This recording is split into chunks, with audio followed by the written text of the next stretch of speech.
Wassa go benvenuti everybody. Welcome my friends to Roma, the eternal city. The city that never sleeps. Because who can sleep when there's gelato to eat and espresso to drink, eh? Today I'm going to take you on a journey through my beautiful city. But not the usual touristy blah blah. We go deeper like a good marinara. We look for the juicy parts. Hey, come on, let's go.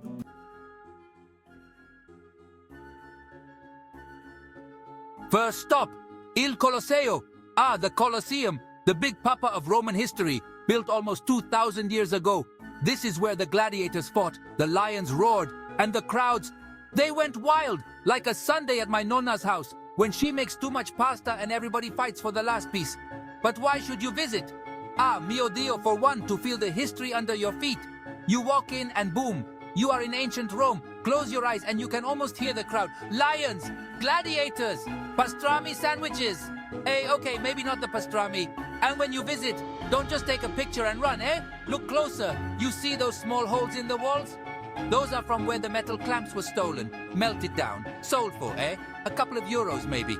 But it's like the cheese in a good carbonara. Without it, something is missing. So take your time, enjoy the flavors.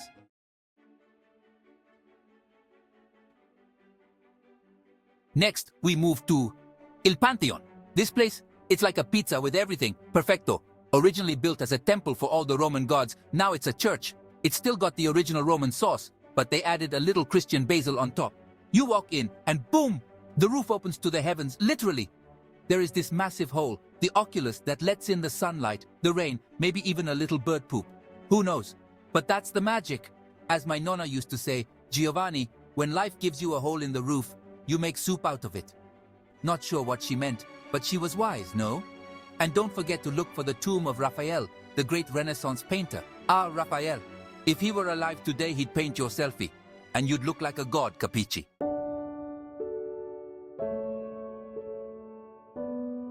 And now, La Fontana di Trevi. Trevi Fountain. This one, it's special. They say if you throw a coin over your shoulder into the fountain, you'll come back to Rome. Who doesn't want to come back to Rome? Maybe my cousin Antonio. He's allergic to history. But listen, it's not just about the wish. This place, it's a masterpiece. Imagine a big fancy wedding cake, but made of marble, with water spritzing out like Prosecco on a hot summer day. And look closely at the sculptures. Neptune, the god of the sea, riding his chariot. It's like an ancient soap opera. And the night, when the lights come on, the whole place glows. My nonna, she would say, Giovanni, it's more romantic than a plate of fettuccine. And that woman, she knows her romance.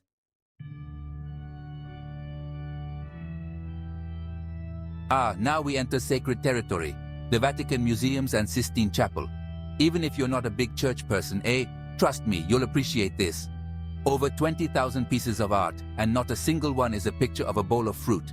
I mean, come on, these artists had imagination. And then there's the Sistine Chapel, Michelangelo, he's up there, painting away like a guy making a pizza with too many toppings. But it's beautiful. You look up, and what do you see? The creation of Adam, the fingers almost touching.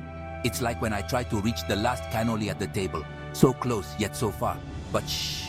Inside the Sistine Chapel, you must be quiet. No shouting, no singing opera, no talking about your aunt's ravioli recipe. Respect the art, eh?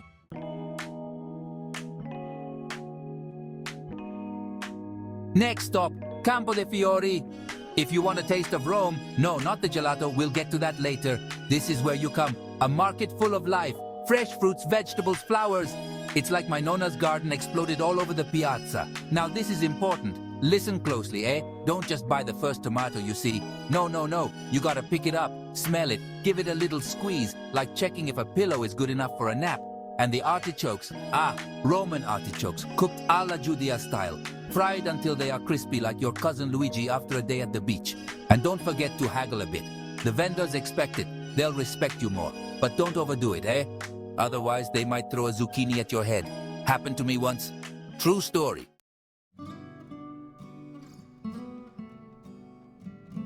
Now, if you really want to experience Roma, you gotta come to Trastevere. Trastevere. It's like Rome's little rebellious cousin. You know, the one who skipped school to play the guitar and eat gelato. Here, you find the real Dolce Vita. Small trattorias, family-owned with recipes passed down like secrets. Like my nonna's minestrone. Simple, hearty, full of love. You sit, you eat, you talk, and maybe, if you're lucky, a little old man will play the accordion next to you. Pure magic. And take a stroll in the evening when the lights come on and the whole neighborhood feels like it's hugging you. It's amore, but for a place, not a person. Capisci?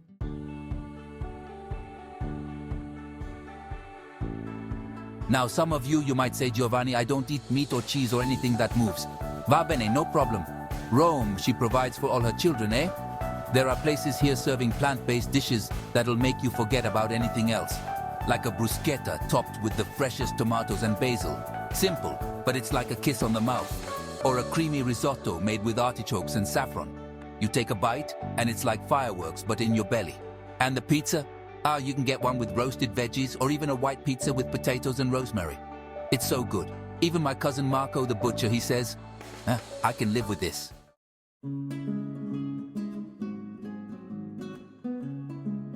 Before we move to the last stop, I gotta give you some honorable mentions, eh? Piazza Navona, it's like the living room of Rome. You go there to sit, to watch the people, to enjoy a gelato, or maybe to fall in love. Spanish Steps, climb to the top, and boom, you got a view of Rome that will knock your socks off. Just don't sit on the steps, eh? They don't like that anymore. The authorities, they put rules because of all the tourists sitting down, eating panini, spilling olive oil everywhere. Eh, mamma mia.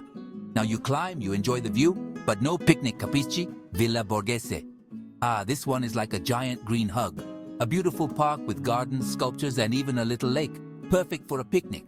But not on the Spanish Steps, eh? And don't forget to visit the Borghese Gallery inside. You get to see some of the best art in Rome without the crowds.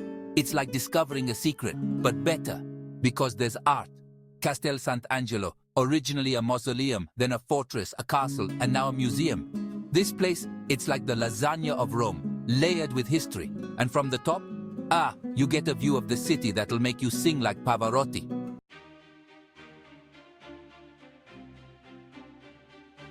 And now, my friends, we finish with a real treat. The Roman Forum and Palatine Hill. This place, if you want to see where it all started, this is it. The heart of ancient Rome. You walk here, and you are stepping on the same stones that Julius Caesar did. Just don't get any ideas about wearing a toga and declaring yourself emperor, eh? The Roman Forum is like a big open-air museum.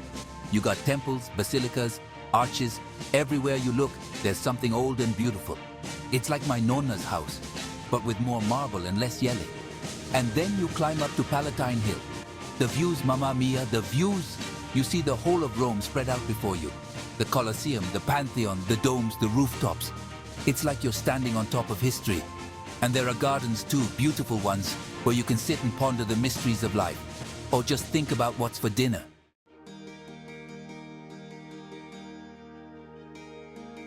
And that, my friends, is Roma, a city of history, art, food, and a little bit of chaos.